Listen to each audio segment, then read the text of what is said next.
let's talk about the garden. But first I want to show you around, and then I'm going to address some concerns from some other growers who are having a few troubles this season. But first let me show you the incredible space that we're working inside at the moment. Let me show you.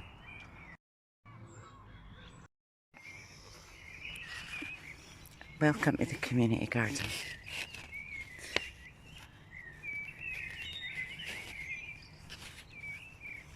This is the rhubarb patch.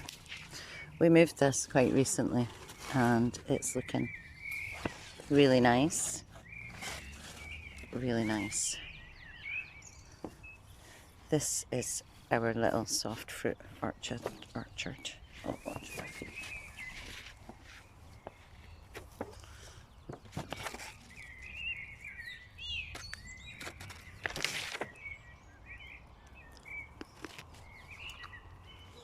Still a little bit tart.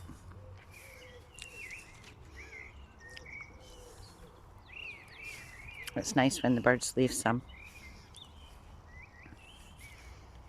We have a little pond feature which is under development with a bee station. The bee station. This is so the bees can land and have a drink and they don't drown. We've got apples and cherries. This is our dead hedge area. We're creating some shade on this side with Miss Montana in the corner.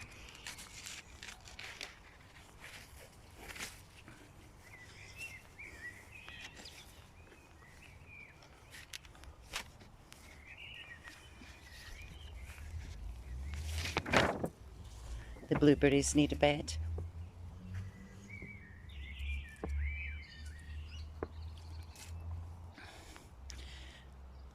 The wildflowers, incredible.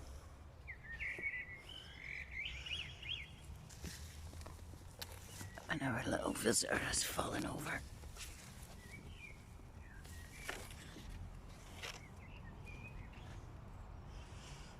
Just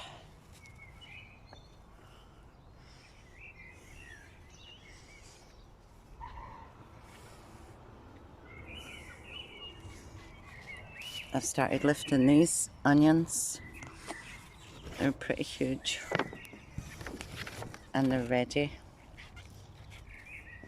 I have one cabbage left and one beautiful cauliflower left.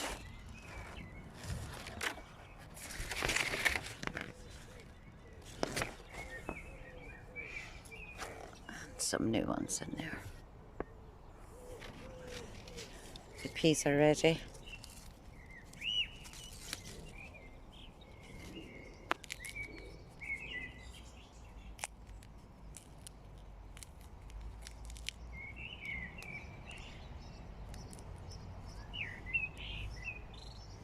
And delicious.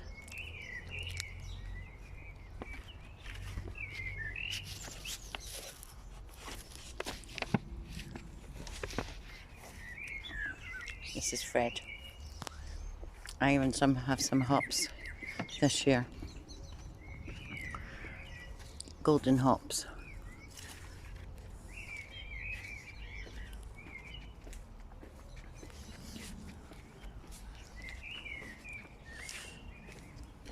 Climbing beans. Courgettes, peas. Squash.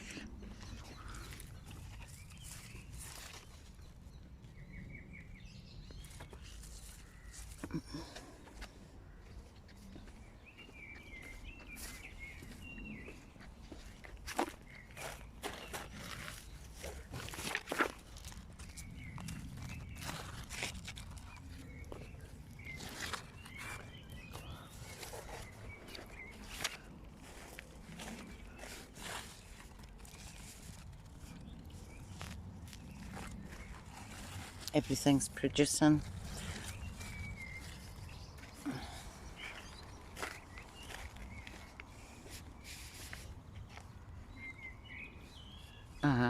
sprouts and broccoli.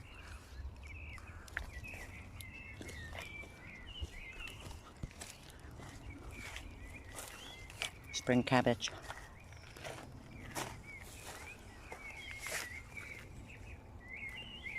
And this is Scarlet Emperor beans.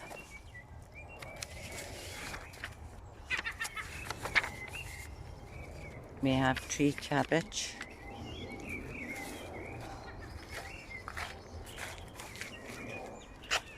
And several kales. Rocket, kale, kale, butternut squash.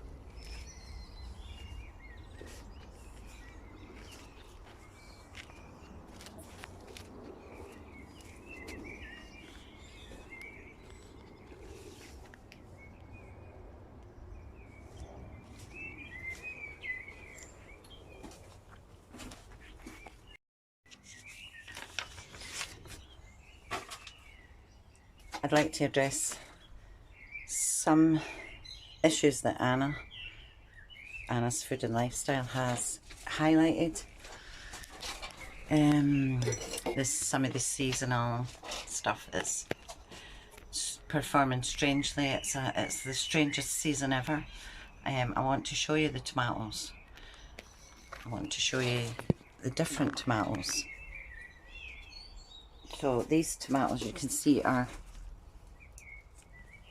a little bit mutated. No bad, not like Anna's ones. Anna's tomatoes were mutants, and it can be a hormonal stress thing when their fruit starts mutating like that. It's also something to do with our environment. So these ones are performing quite nicely. As you can see, we've got nice fruit going on.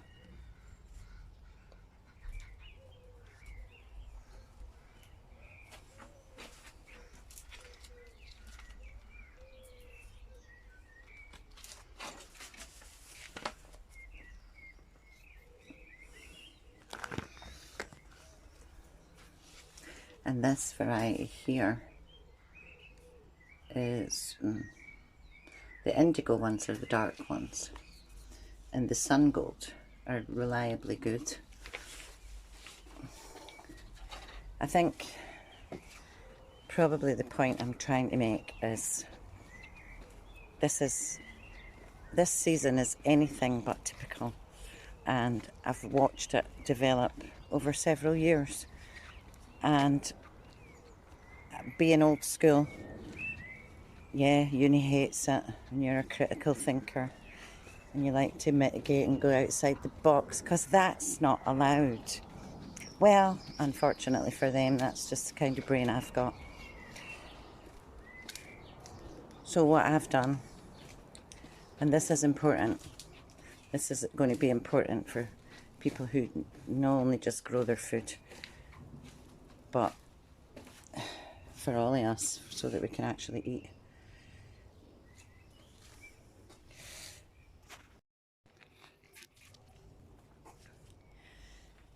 These are my heritage beauties. They're just coming into flower. Yep. They have ancestors and memory and genetics, and they were made to remember, and they've held on strong, fast. They've waited patiently, because they understand that the season is wrong, the season is fake.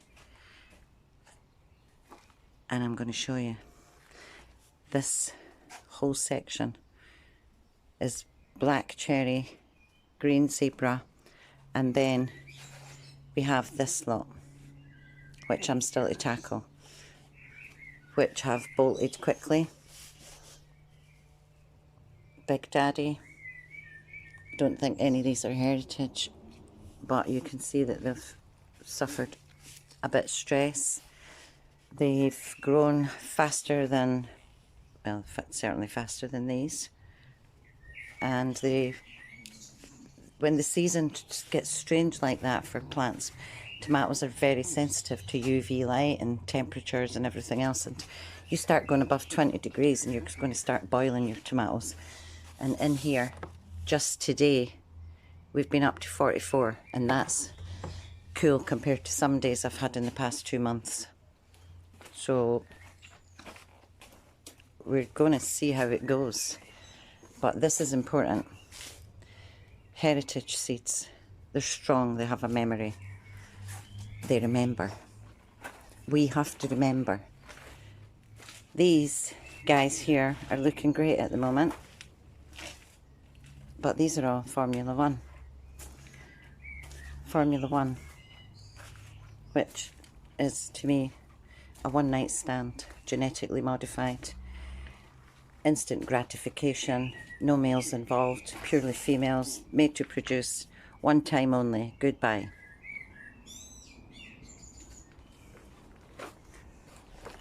This is rare Asturian tree cabbage, Pollen Becky's, rare Asturian tree cabbage. You can take it leaf by leaf. It never forms a head. You take it leaf by leaf, you use it as like cabbage, you take the midriff, or you put it in a stir fry, or add the young leaves to salad. Black cherry. Not even got a home yet, and look how strong this plant is. Unstaked, in quite a small pot, and perfect. Cherry Falls, Cherry Falls, Cherry Falls. Bush tomatoes.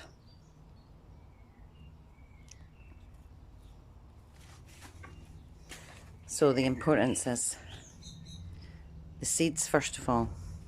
Secondly, because our temperatures are so high and we can boil our tomatoes quite easily in here, the plants would just boil, the tissue would boil.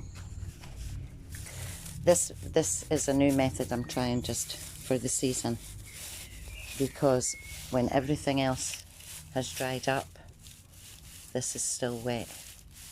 Look at that.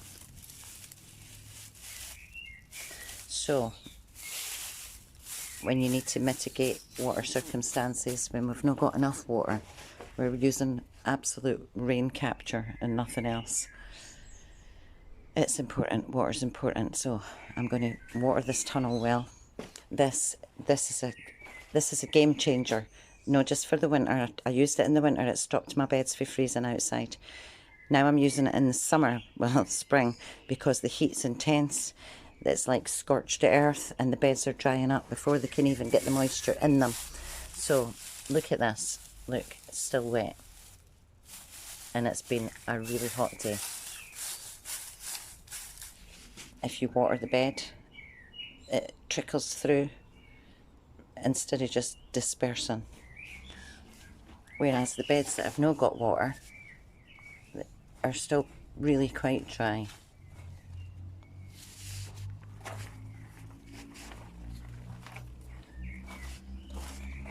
These have been watered quite well, but they're not doing as well as the straw.